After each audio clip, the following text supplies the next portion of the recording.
Hello. In this video I will show you how to install Microsoft Edge browser on TECNO Spark 20C.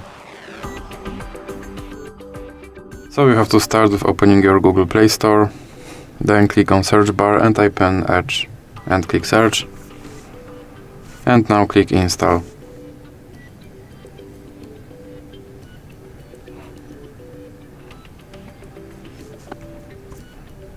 Now you can click open.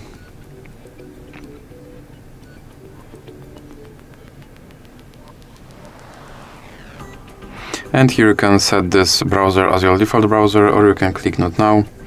Now you can sign in to sync your data, or you can click not now. And now you can confirm your data and privacy settings.